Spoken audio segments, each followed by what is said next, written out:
విశ్లేషించండి, ప్రశ్నించండి మమ్మల్ని. 2014 నుంచి 2026 వరకు ఆల్మోస్ట్ డిసెంబర్ 2023 వరకు వాళ్ళే ఉన్నారంటే ఆల్మోస్ట్ 10 years. 2 సార్లు రాజశేఖర రెడ్డి గారి నేతృత్వంలో ఏర్పాటు చేసిన మా ప్రభుత్వం, 2 సార్లు చంద్రశేఖరరావు గారి నేతృత్వంలో ఏర్పాటు చేసిన ఆ ప్రభుత్వాన్ని పోల్చండి. 16,000 కోట్ల రూపాయల మిగులు బడ్జెట్, 69,000 కోట్ల రూపాయల అప్పుతో మేము అప్పచెప్తే, చంద్రశేఖరరావు గారు నాకు అప్పచెప్పేటప్పటికీ జీత భత్యాలు కూడా మొదటి తారీఖున ఇవ్వలేని పరిస్థితి. రిజర్వ్ బ్యాంకులో చేబదులు కింద 1,000 కోట్ల రూపాయల అప్పు, బ్యాంకుల్లో 8,11,000 కోట్ల రూపాయలు, 4 రకాల అప్పులుంటాయి. ఎఫ్ఆర్బిఎం పరిధిలో తెచ్చుకున్న అప్పులు, కార్పొరేషన్ సంస్థలకు ప్రభుత్వం గ్యారంటీ ఇచ్చిన అప్పులు, కార్పొరేషన్ సంస్థలే స్వయంగా మేము కట్టుకుంటామని తెచ్చుకున్న అప్పులు, ఇతర విధానాలలో ప్రభుత్వం తెచ్చుకున్న అప్పులు, 4 రకాల అప్పులు 6,71,000 కోట్ల రూపాయలైతే పోతూ చేబదుల కింద బకాయిలు పెట్టినాయి. కాంట్రాక్టర్ల బిల్లులు 50,000 కోట్లు పెండింగ్ పెట్టినాయి. ఉచిత విద్యుత్ సంస్థలకు సింగరేణికి ఒక 30,000-35,000 కోట్ల రూపాయలు బకాయిలు పెట్టింది. ఉద్యోగ రిటైర్మెంట్ బెనిఫిట్స్ ఒక 10,000 కోట్ల రూపాయలు బకాయిలు పెట్టింది. లిక్కర్ సప్లై చేసిన సంస్థలకు ఒక 5,000 కోట్ల రూపాయల బకాయిలు పెట్టింది. ఫీజు రియంబర్స్మెంట్ ఒక 8,000 కోట్ల రూపాయల బకాయిలు పెట్టింది. ఈ రకంగా 1,29,000 కోట్ల రూపాయలు లెక్కకు దొరకని, చేతికి అందని అప్పులు నమ్మినోడి దగ్గరల్లా, ఇచ్చినోడి దగ్గరల్లా దొరికిన కాడికి దొరికినంత అప్పులు తీసుకొచ్చి మొత్తానికి 8 లక్షల కోట్ల పైచిల్ అప్పులతోనే రాష్ట్రాన్ని నాకు అప్పచెప్పిండు. నేను డిసెంబర్ 7 తారీఖు నాడు బాధ్యత తీసుకున్న తర్వాత అప్పటికి ప్రభుత్వ ఉద్యోగస్తులకు జీతాలు ఇవ్వలే. జీతాలు ఇద్దామని ఎత్తుకుంటే డబ్బులు లేవు.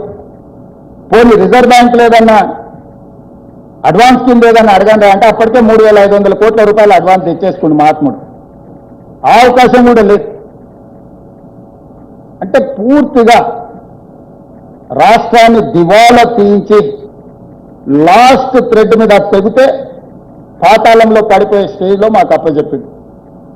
ఇప్పుడు నేను అడుగుతున్నా, ఈ 10 సంవత్సరాలల్లా వారు నిర్మించింది అమరవీరుల స్తూపం, షెడ్లు పడి కర్రెలు రాసి 60 కోట్లతో మొదలుపెట్టి 250 కోట్ల అవినీతి. బాబాసాహెబ్ అంబేద్కర్ విగ్రహం 65 కోట్లతో మొదలుపెట్టి 200 కోట్ల రూపాయల అవినీతి. సెక్రటేరియట్ 400 కోట్ల రూపాయలతో మొదలుపెట్టి 2,000 కోట్ల రూపాయలకు జరిగింది. కమాండ్ కంట్రోల్ రూమ్ 300-400 కోట్లతో పెడితే 1,200-1,300 కోట్లకు జరిగిపోయింది. 1,00,000 కోట్ల పైచీలకు 1,02,000 కోట్ల రూపాయలు కాంట్రాక్టర్లకు బిల్లు చెల్లించిన కాళేశ్వరం 3 ఏళ్ల కట్టడం కూలేశ్వరం అయిపోవడం జరిగింది. వారు కట్టిన కమాండ్ కంట్రోల్ రూమ్తో ఒక ఉద్యోగం వచ్చిందా? వారు కట్టిన సచివాలయంతో ఒక ఉద్యోగం వచ్చిందా? వారు కట్టిన ప్రగతి భవన్ అని ఆయన విలాసవంతమైన జీవితం కోసం బాత్రూంకు బుల్లెట్ ప్రూఫ్ అద్దాలు పెట్టుకున్న భవనంలో ప్రజలకు ప్రవేశం ఉండేనా?